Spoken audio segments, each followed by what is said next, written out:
அன்பான சகோதர சகோதரிகளே, தேவ பிள்ளைகளே, கிறிஸ்துவின் மனவாட்டிகளே, உங்கள் அனைவருக்கும் நம் ஆண்டவராய் இயேசு கிறிஸ்துவுடைய கிருபையும் சமாதானமும் நம்மில் என்றும் உண்டாயிருப்பதாக. ஆமீன்.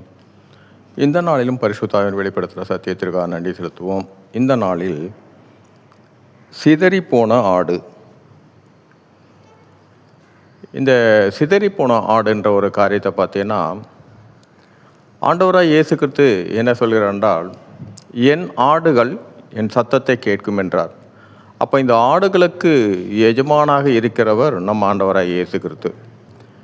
இங்கே நமக்குள்ளான காரியத்தில் பார்த்தோன்னா, அநேக தரம் நம்ம ரொம்ப பாரமாக வேதனைப்பட்டு நம்ம ஜெபம் பண்ணுற காரியம் பார்த்திங்கன்னா, நம்ம வீட்டில் ரட்சிக்கப்பட்டு நம்மளோட பிள்ளைகளோ இல்லை நம்மளோட சகோதரனோ ரட்சிப்புக்குள் வராமல் உலகப்புறமான காரியத்தை அவர்கள் அதிலேயே ஐக்கியப்பட்டிருக்கும்போது நமக்கு மிகுந்த ஒரு வேதனை உண்டாகும்.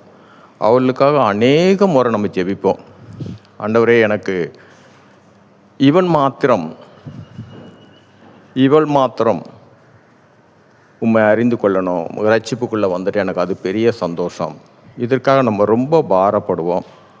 இங்கே அதற்காக தான் நம்ம ஆண்டவராகிய இயேசு கிறிஸ்து இங்கே ஒரு வார்த்தை மத்தேயு 18ஆம் அதிகாரத்தில் 12ஆம் வசனமும் 13ஆம் வசனத்தில் என்ன சொல்கிறார் என்றால், உங்களுக்கு எப்படி தோன்றுகிறது, ஒரு மனுஷனுக்கு 100 ஆடுகள் இருக்க அவைகளில் ஒன்று சிதறி போனால் அவன் மற்ற 99 ஆடுகளை மலைகளில் விட்டு போய் சிதறி போனதை தேடாமல் இருப்பானோ?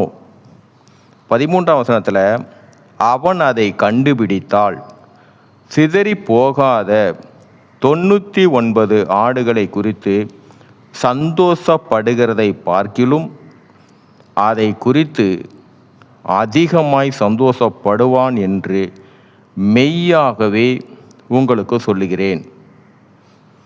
இங்கே பார்த்தீங்கன்னா, அந்த 99 ஆடுகள் அது சிதறி போகாது. ஏனென்றால் அது அவருக்குள்ளாகவே மேய்ப்பனை தெரிந்து கொண்ட ஆடு.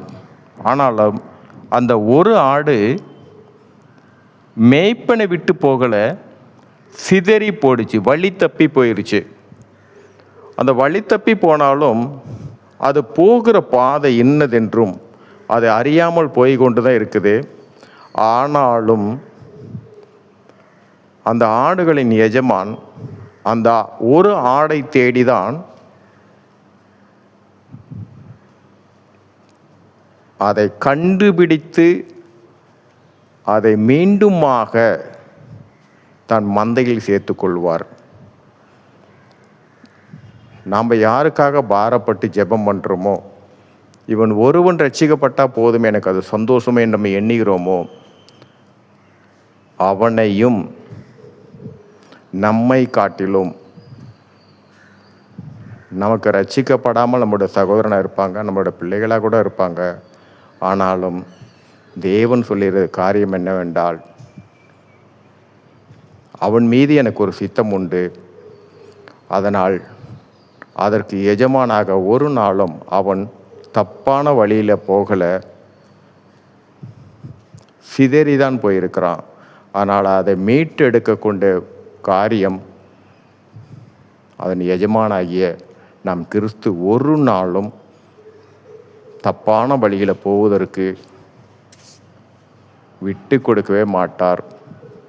மீண்டுமாக மந்தையில் சேர்த்து கொள்வார். அதனால் இந்த காரியத்தை குறித்து பாரப்பட்டு இருக்கிற நீங்கள், ஆண்டவர் சொல்கிற வார்த்தை அதுதான். எப்படி அந்த ஒரு அடுக்காக நம்ம பாரமாக இருக்கிறோமோ, நம்மை காட்டிலும் நம் ஆண்டவராய் இயேசு கிறிஸ்து முழுமையாக மீட்டெடுப்பார். விசுவாசிப்போம். சரி, இந்த நாளிலும் ஆவியானவரை இந்த வார்த்தையின் மூலியமாக எங்களோட இடைப்பட்டதற்காக நன்றி செலுத்துகிறோம். இந்த காரியத்தின் மூலம் எல்லாவற்றிலும் மூவரிலும் ஒருவராக இருக்க தேவனே, உம்முடைய ஒருவருடைய நாமத்துக்கு மகிமை உண்டாவதாக. ஆமென்.